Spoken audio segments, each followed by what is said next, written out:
Me encontraba agotado, exhausto hasta no poder más por aquella larga agonía, cuando, finalmente, me desataron y pude sentarme.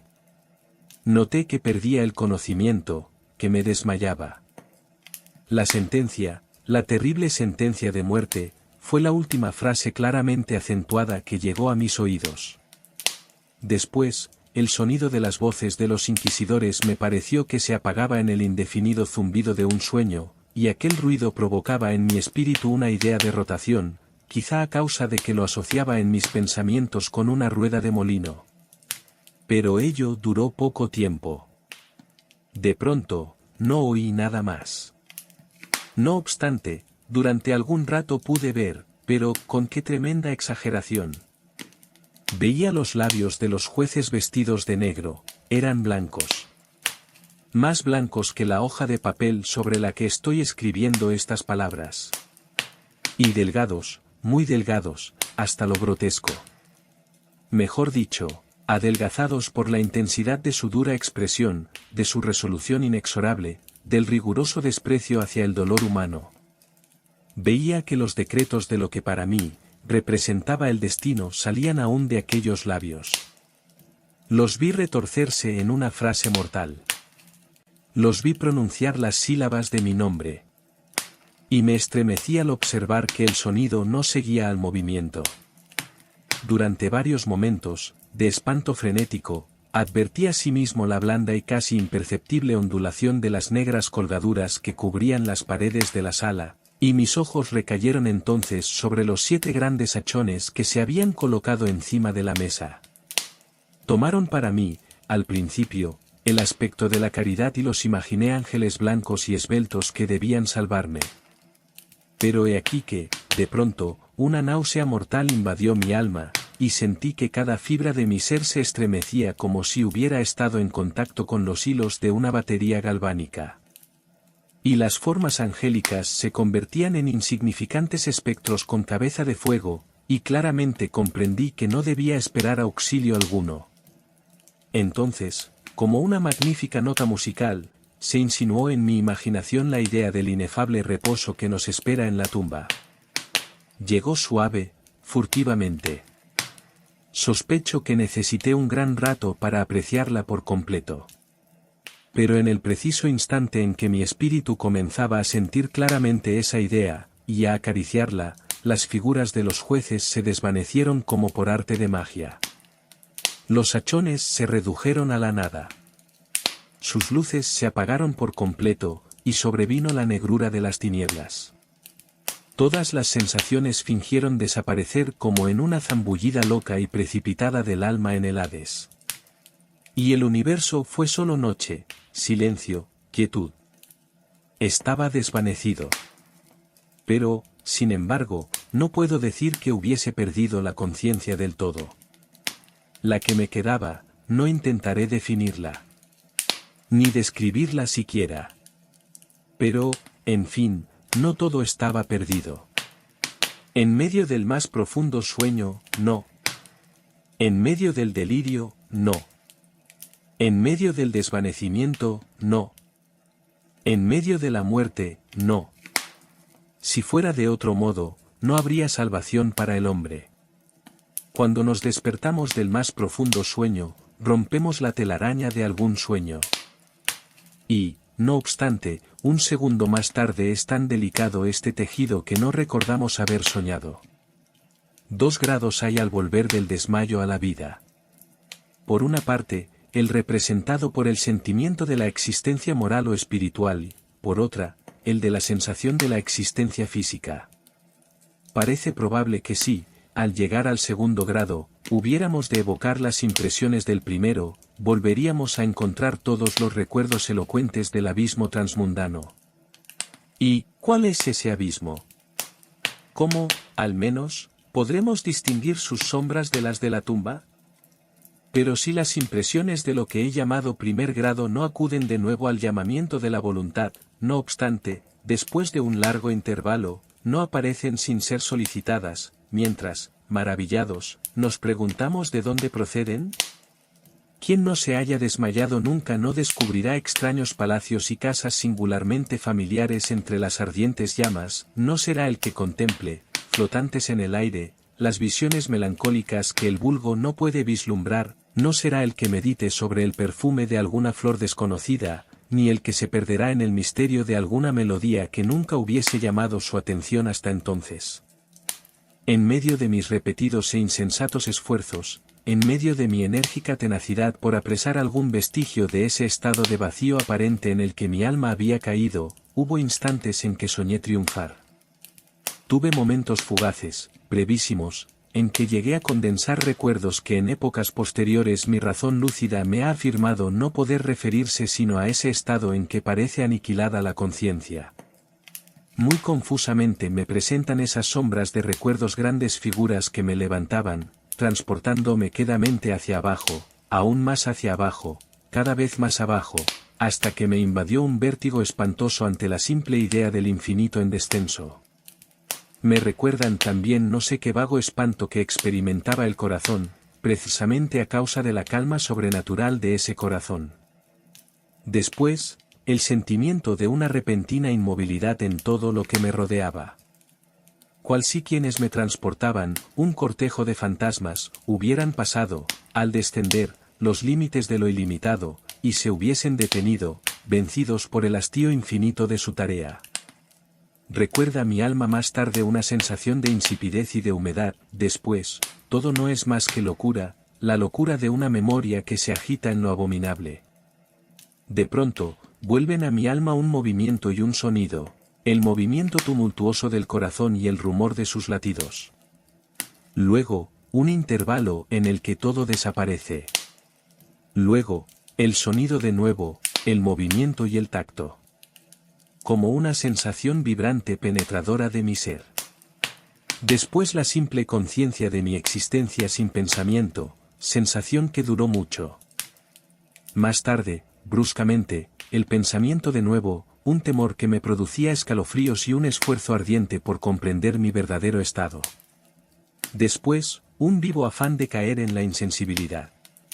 Repentinamente, un brusco renacer del alma y una afortunada tentativa de movimiento. Entonces, el recuerdo completo del proceso, de los negros tapices, de la sentencia, de mi debilidad, de mi desmayo.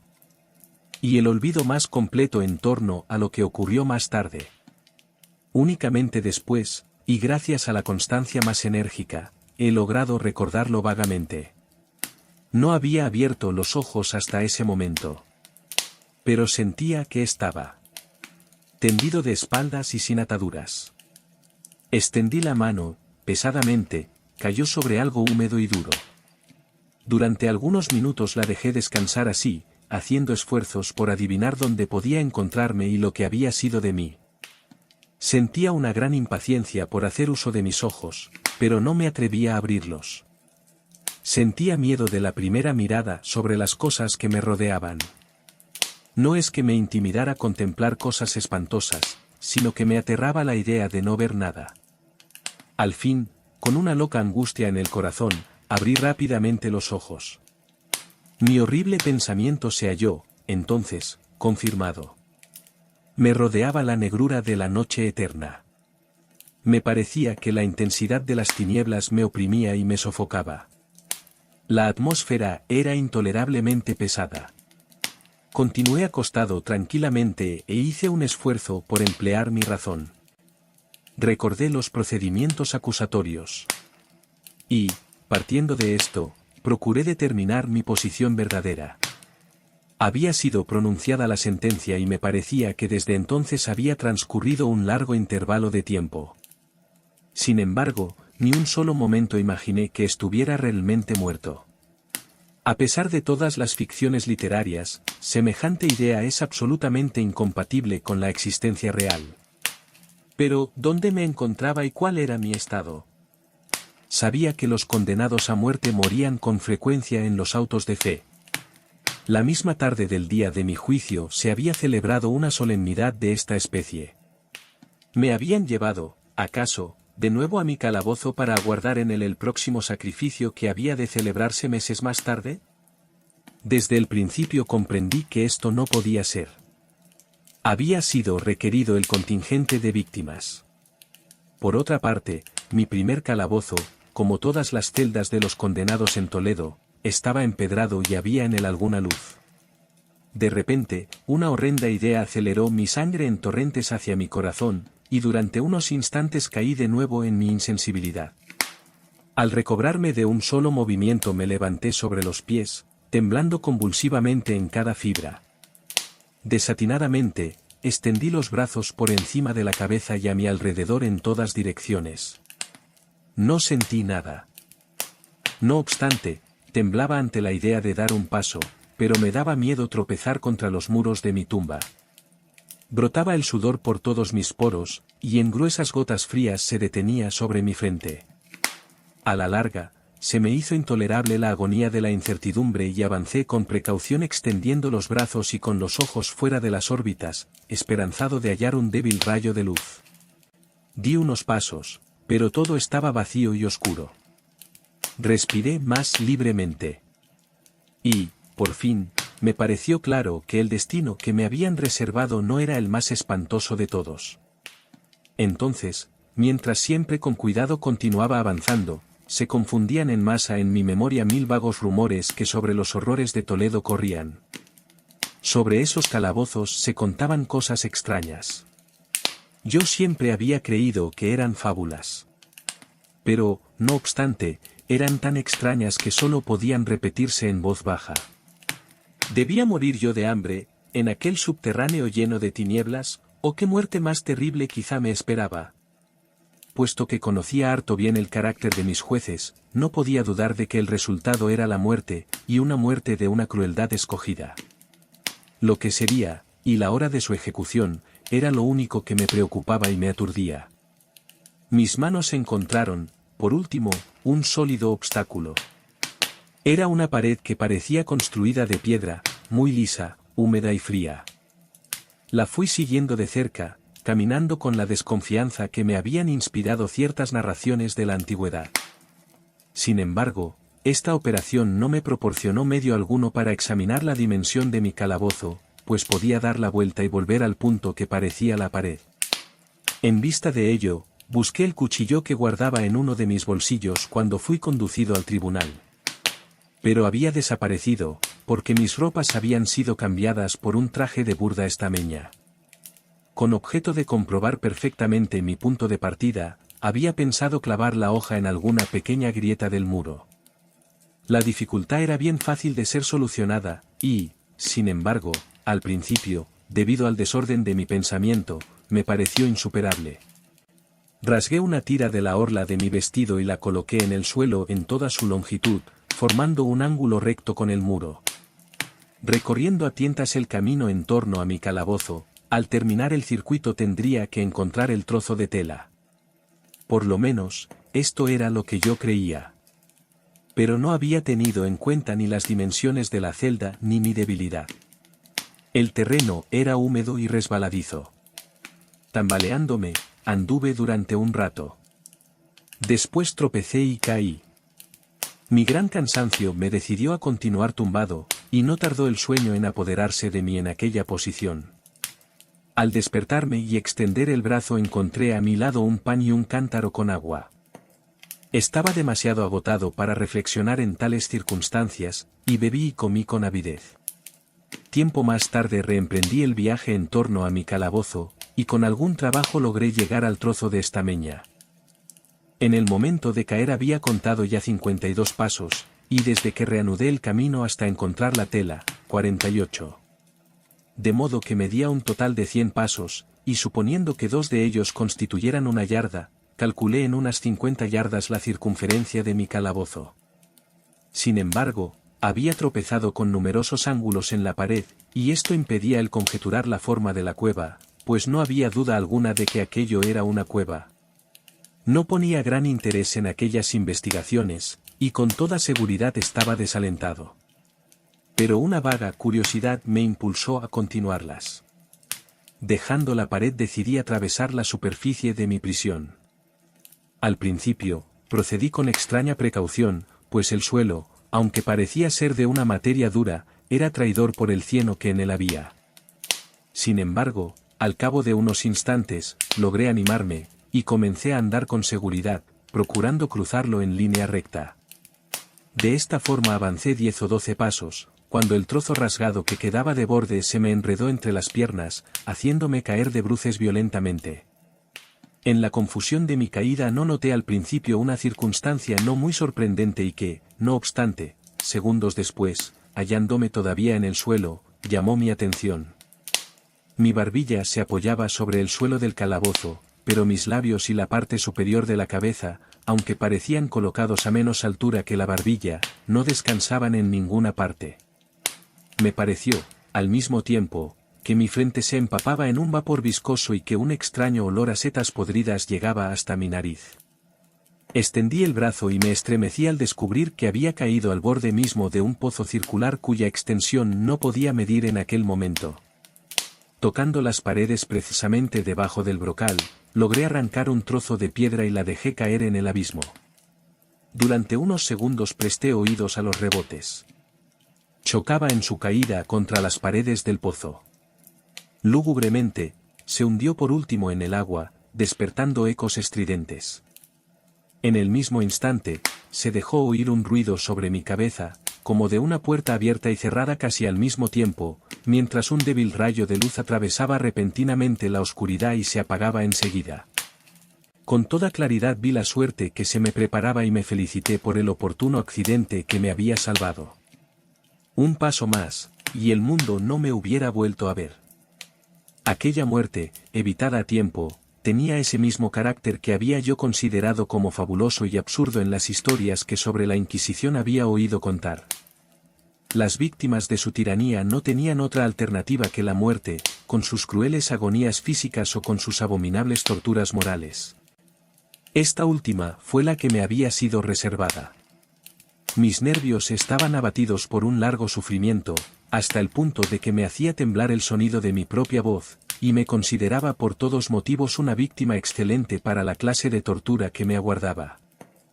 Temblando, retrocedí a tientas hasta la pared, decidido a dejarme morir antes que afrontar el horror de los pozos que en las tinieblas de la celda multiplicaba mi imaginación.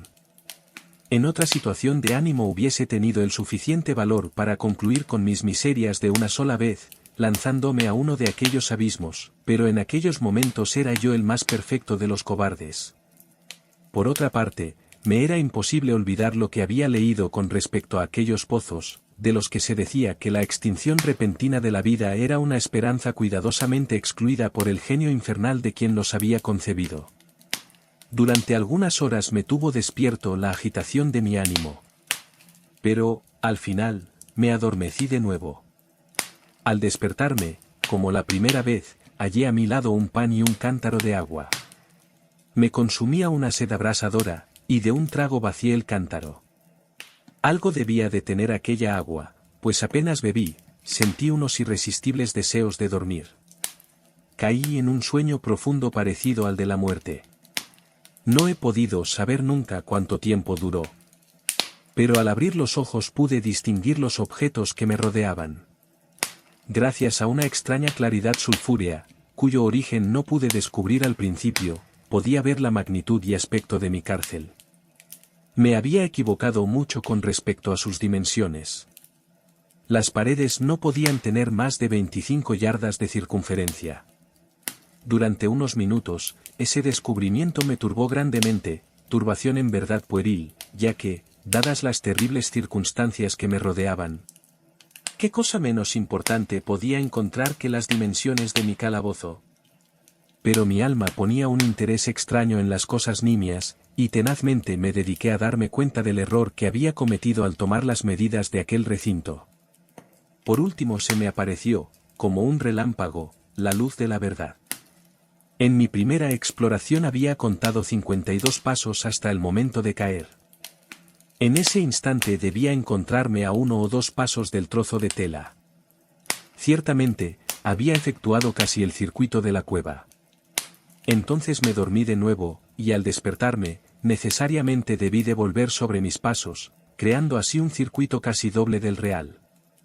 La confusión de mi cerebro me impidió darme cuenta de que había empezado la vuelta con la pared a mi izquierda y que la terminaba teniéndola a la derecha. También me había equivocado por lo que respecta a la forma del recinto. Tanteando el camino, había encontrado varios ángulos, deduciendo de ello la idea de una gran irregularidad. Tan poderoso es el efecto de la oscuridad absoluta sobre el que sale de un letargo o de un sueño. Los ángulos eran, sencillamente, producto de leves depresiones o huecos que se encontraban a intervalos desiguales. La forma general del recinto era cuadrada. Lo que creía mampostería parecía ser ahora hierro u otro metal dispuesto en enormes planchas, cuyas suturas y junturas producían las depresiones. La superficie de aquella construcción metálica estaba, en su totalidad, embadurnada groseramente con toda clase de emblemas horrorosos y repulsivos nacidos de la superstición sepulcral de los frailes. Figuras de demonios con amenazadores gestos, con formas de esqueleto y otras imágenes de horror más realistas, llenaban en toda su extensión las paredes. Me di cuenta de que los contornos de aquellas monstruosidades estaban suficientemente claros, pero que los colores parecían manchados y estropeados por efecto de la humedad del ambiente. Observé entonces que el suelo era de piedra. En su centro había un pozo circular, de cuya boca había yo escapado, pero no vi que hubiese alguno más en el calabozo. Todo esto lo vi confusamente y no sin esfuerzo, pues mi situación física había cambiado mucho durante mi sueño. Ahora, de espaldas, estaba acostado cuán largo era sobre una especie de armadura de madera muy baja. Estaba atado con una larga tira que parecía de cuero. Se enrollaba en distintas vueltas en torno a mis miembros y a mi cuerpo, dejando únicamente libres mi cabeza y mi brazo izquierdo. No obstante, tenía que hacer un violento esfuerzo para alcanzar el alimento que contenía un plato de barro que habían dejado a mi lado sobre el suelo. Con verdadero terror me di cuenta de que el cántaro había desaparecido, y digo con terror porque me devoraba una sed intolerable. Creí entonces que el plan de mis verdugos consistía en exasperar esta sed, puesto que el alimento que contenía el plato era una carne cruelmente salada. Elevé los ojos y examiné el techo de mi prisión. Se hallaba a una altura de 30 o 40 pies y se parecía mucho, por su construcción, a los muros laterales. En una de las paredes llamó mi atención una figura de las más extraordinarias. Era una representación pintada del tiempo, tal como se acostumbra mostrar, pero, en lugar de la guadaña, tenía un objeto que al pronto creí que se trataba de un enorme péndulo como los de los relojes antiguos. No obstante, algo había en el aspecto de aquella máquina que me hizo mirarla con mayor interés. Mientras la observaba, mirando hacia arriba, pues se hallaba colocada exactamente sobre mi cabeza, me pareció que se movía. Un momento después se confirmaba mi sospecha. Su balanceo era breve, muy lento. No sin cierta desconfianza, y sobre todo, con extrañeza, seguí observando durante unos minutos. Cansado, al cabo, de vigilar su fastidioso movimiento, volví mis ojos a los demás objetos de la celda. Un ligero ruido me llamó la atención. Miré al suelo, y vi como algunas enormes ratas lo cruzaban. Habían salido del pozo que yo podía distinguir a mi derecha. En este instante, mientras las miraba, subieron en tropel, a toda prisa, con voraces ojos y atraídas por el olor de la carne. Me costó gran esfuerzo apartarlas. Transcurrió media hora, tal vez una hora, pues apenas podía medir el tiempo, cuando, de nuevo, levanté los ojos sobre mí. Lo que entonces vi me dejó atónito y sorprendido. El camino del péndulo había aumentado casi 1 yarda, y, como natural consecuencia, su velocidad era también mucho mayor. Pero, sobre todo, lo que más me impresionó fue la idea de que había descendido visiblemente. Puede imaginarse con qué espanto observé entonces que su extremo inferior estaba formado por media luna de brillante acero, que, aproximadamente, tendría un pie de largo de un cuerno a otro. Los cuernos estaban dirigidos hacia arriba, y el filo inferior era evidentemente agudo como una navaja barbera. También como una navaja barbera, parecía pesado y macizo, y se ensanchaba desde el filo en una horma ancha y sólida. Se ajustaba a una gruesa varilla de cobre, y todo ello silbaba al moverse en el espacio. No había duda alguna con respecto a la suerte que me había preparado la horrible ingeniosidad monacal.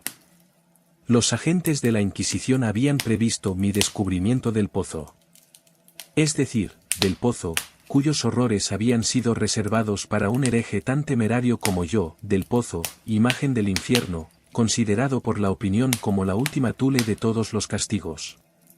El más fortuito de los accidentes me había salvado de caer en él, y yo sabía que el arte de convertir el suplicio en un lazo y una sorpresa constituía una rama importante de aquel sistema fantástico de ejecuciones misteriosas.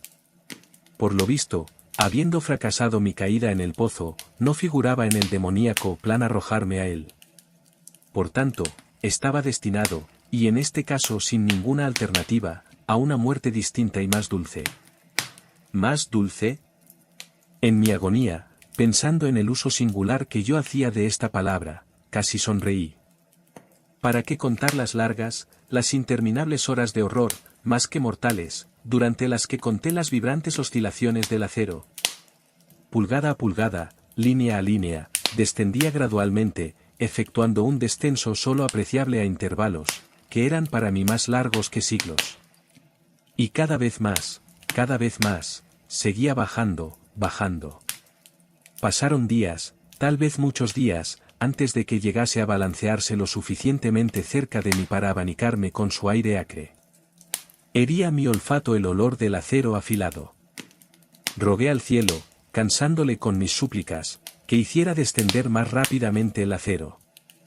Enloquecí, me volví frenético, hice esfuerzos para incorporarme e ir al encuentro de aquella espantosa y movible cimitarra. Y luego, de pronto, se apoderó de mí una gran calma y permanecí tendido, sonriendo a aquella muerte brillante, como podría sonreír un niño a un juguete precioso. Transcurrió luego un instante de perfecta insensibilidad. Fue un intervalo muy corto. Al volver a la vida no me pareció que el péndulo hubiera descendido una altura apreciable. Sin embargo, es posible que aquel tiempo hubiese sido larguísimo. Yo sabía que existían seres diabólicos que tomaban nota de mi desvanecimiento y que a su capricho podían detener la vibración.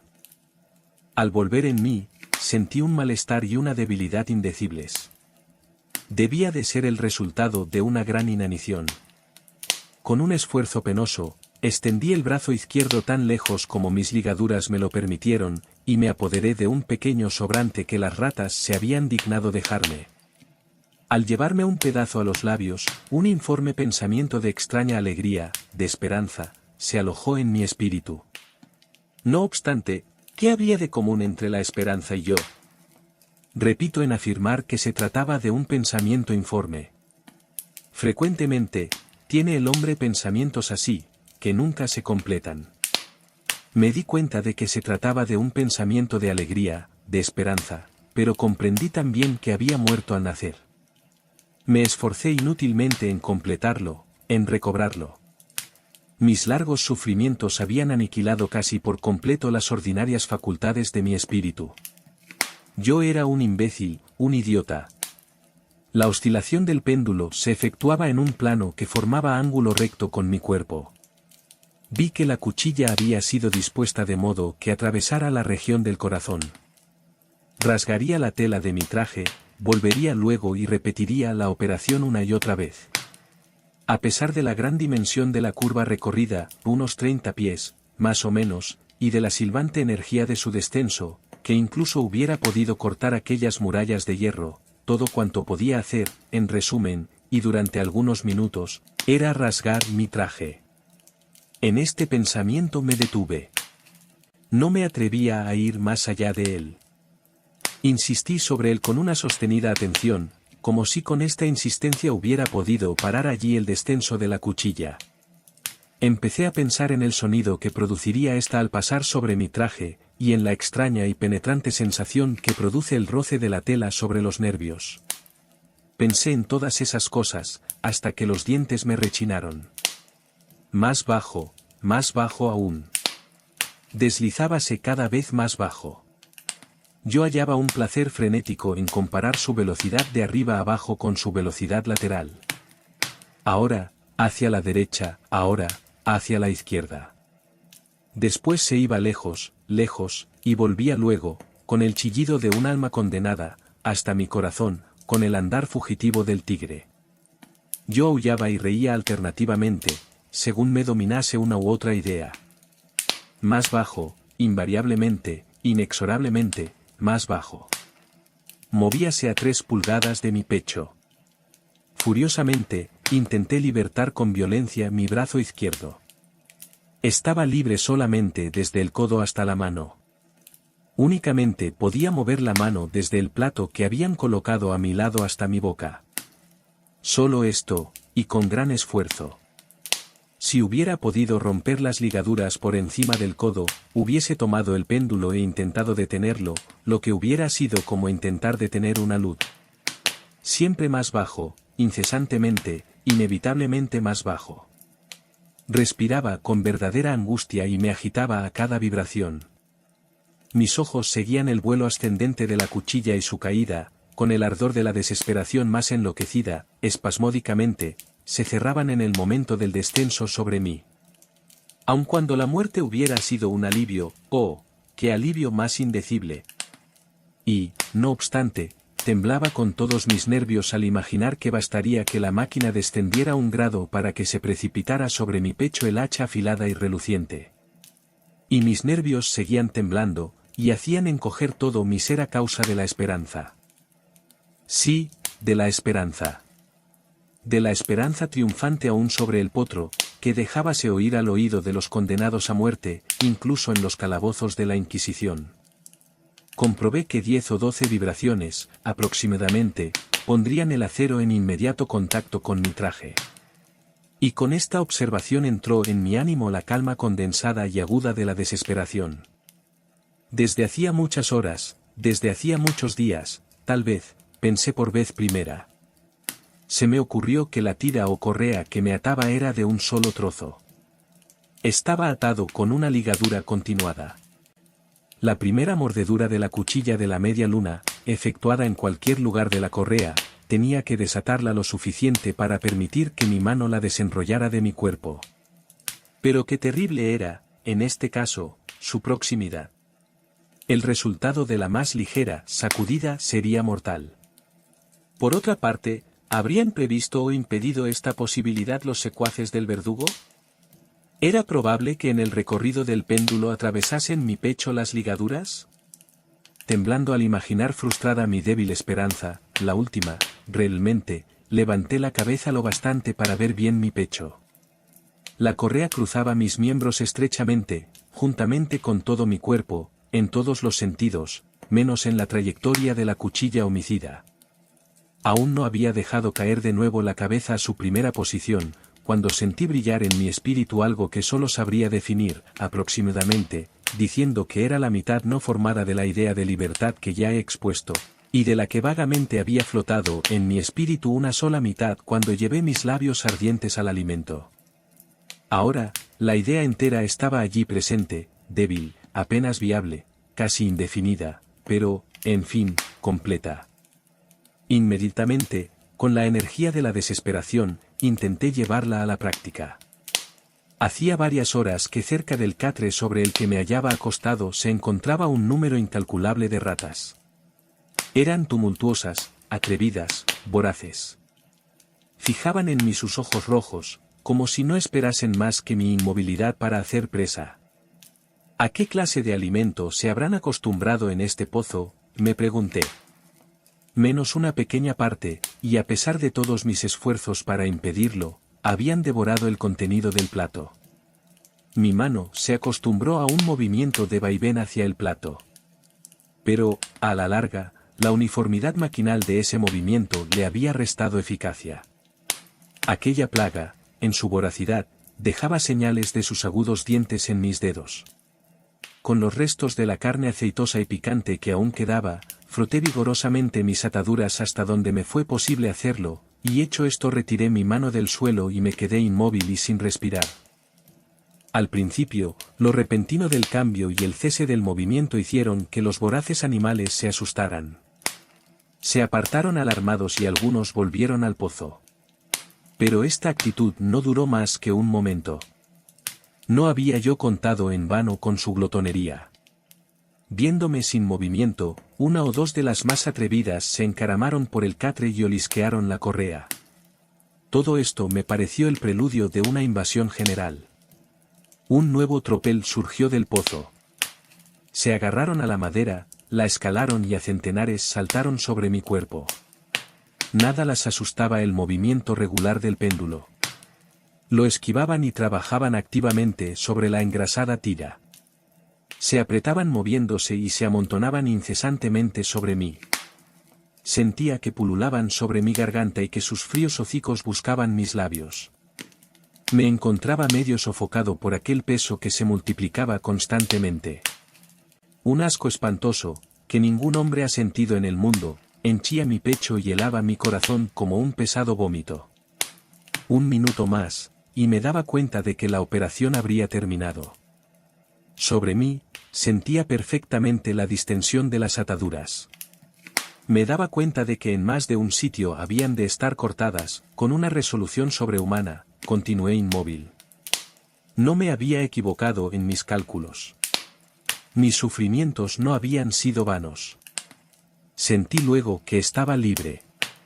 En pedazos, colgaba la correa en torno de mi cuerpo. Pero el movimiento del péndulo se efectuaba ya sobre mi pecho. La estameña de mi traje había sido atravesada y cortada la camisa. Efectuó 2 oscilaciones más, y un agudo dolor atravesó mis nervios. Pero había llegado el instante de salvación. A un ademán de mis manos, huyeron tumultuosamente mis libertadoras. Con un movimiento tranquilo y decidido, prudente y oblicuo, lento y aplastándome contra el banquillo, me deslicé fuera del abrazo de la tira y del alcance de la cimitarra. Cuando menos, por el momento estaba libre. ¿Libre? ¿Y en las garras de la Inquisición? Apenas había escapado de mi lecho de horror, apenas hube dado unos pasos por el suelo de mi calabozo, cesó el movimiento de la máquina infernal y la oí subir atraída hacia el techo por una fuerza invisible. Aquella fue una lección que llenó de desesperación mi alma. Indudablemente, todos mis movimientos eran espiados. ¿Libre? Había escapado de la muerte bajo una determinada agonía, solo para ser entregado a algo peor que la muerte misma, y bajo otra nueva forma. Pensando en ello, fijé mis ojos en las paredes de hierro que me rodeaban. Algo extraño, un cambio que en un principio no pude apreciar claramente, se había producido con toda evidencia en la habitación. Durante varios minutos en los que estuve distraído, lleno de ensueños y de escalofríos, me perdí en conjeturas vanas e incoherentes. Por primera vez, me di cuenta del origen de la luz sulfurosa que iluminaba la celda. Provenía de una grieta de media pulgada de anchura, que se extendía en torno del calabozo en la base de las paredes, que, de ese modo, parecían, y en efecto lo estaban, completamente separadas del suelo. Intenté mirar por aquella abertura, aunque, como puede imaginarse, inútilmente. Al levantarme desanimado, se descubrió a mi inteligencia, de pronto, el misterio de la alteración que la celda había sufrido. Había tenido ocasión de comprobar que, aun cuando los contornos de las figuras pintadas en las paredes fuesen suficientemente claros, los colores parecían alterados y borrosos. Ahora acababan de tomar, y tomaban a cada momento, un sorprendente e intensísimo brillo, que daba a aquellas imágenes fantásticas y diabólicas un aspecto que hubiera hecho temblar a nervios más firmes que los míos. Pupilas demoníacas, de una viveza siniestra y feroz, se clavaban sobre mí desde 1000 sitios distintos, donde yo anteriormente no había sospechado que se encontrara ninguna, y brillaban cual fulgor lúgubre de un fuego que, aunque vanamente, quería considerar completamente imaginario. ¿Imaginario? Me bastaba respirar para traer hasta mi nariz un vapor de hierro enrojecido. Se extendía por el calabozo un olor sofocante. A cada momento se reflejaba un ardor más profundo en los ojos clavados en mi agonía. Un rojo más oscuro se extendía sobre aquellas horribles pinturas sangrientas. Estaba jadeante. Respiraba con grandes esfuerzos. No había duda con respecto al deseo de mis verdugos, los más despiadados, los más demoníacos de todos los hombres. Me aparté lejos del metal ardiente, dirigiéndome al centro del calabozo. Frente a aquella destrucción por el fuego, la idea de la frescura del pozo llegó a mi alma como un bálsamo. Me lancé hacia sus mortales bordes. Dirigí mis miradas hacia el fondo. El resplandor de la inflamada bóveda iluminaba sus cavidades más ocultas. No obstante, durante un minuto de desvarío, mi espíritu se negó a comprender la significación de lo que veía. Al fin, aquello penetró en mi alma, a la fuerza, triunfalmente. Se grabó, a fuego, en mi razón estremecida. Una voz para hablar. ¡Oh, horror! Todos los horrores, menos ese. Con un grito, me aparté del brocal, y escondiendo mi rostro entre las manos, lloré con amargura. El calor aumentaba rápidamente, y levanté una vez más los ojos, temblando en un acceso febril. En la celda se había operado un segundo cambio, y este se efectuaba, evidentemente, en la forma. Como la primera vez, intenté inútilmente apreciar o comprender lo que sucedía. Pero no me dejaron mucho tiempo en la duda. La venganza de la Inquisición era rápida, y 2 veces la había frustrado. No podía luchar por más tiempo con el Rey del Espanto. La celda había sido cuadrada. Ahora notaba que 2 de sus ángulos de hierro eran agudos, y, por tanto, obtusos los otros 2. En un momento, la estancia había convertido su forma en la de un rombo. Pero la transformación no se detuvo aquí. No deseaba ni esperaba que se parase. Hubiera llegado a los muros al rojo para aplicarlos contra mi pecho, como si fueran una vestidura de eterna paz. La muerte. Me dije. Cualquier muerte, menos la del pozo, insensato. ¿Cómo no pude comprender que el pozo era necesario, que aquel pozo único era la razón del hierro candente que me sitiaba? ¿Resistiría yo su calor? Y, aun suponiendo que pudiera resistirlo, ¿podría soportar su presión? El rombo se aplastaba, con una rapidez que no me dejaba tiempo para pensar. Su centro, colocado sobre la línea de mayor anchura, coincidía precisamente con el abismo abierto. Intenté retroceder, pero los muros, al unirse, me empujaban con una fuerza irresistible. Llegó, por último, un momento en que mi cuerpo, quemado y retorcido, apenas halló sitio para él, apenas hubo lugar para mis pies en el suelo de la prisión. No luché más, pero la agonía de mi alma se exteriorizó en un fuerte y prolongado grito de desesperación. Me di cuenta de que vacilaba sobre el brocal, y volví los ojos. Pero he aquí un ruido de voces humanas. Una explosión, un huracán de trompetas, un poderoso rugido semejante al de 1000 truenos. Los muros de fuego echáronse hacia atrás precipitadamente. Un brazo alargado me asió del mío, cuando, ya desfalleciente, me precipitaba en el abismo. Era el brazo del general Lasalle. Las tropas francesas habían entrado en Toledo. La Inquisición se hallaba en poder de sus enemigos.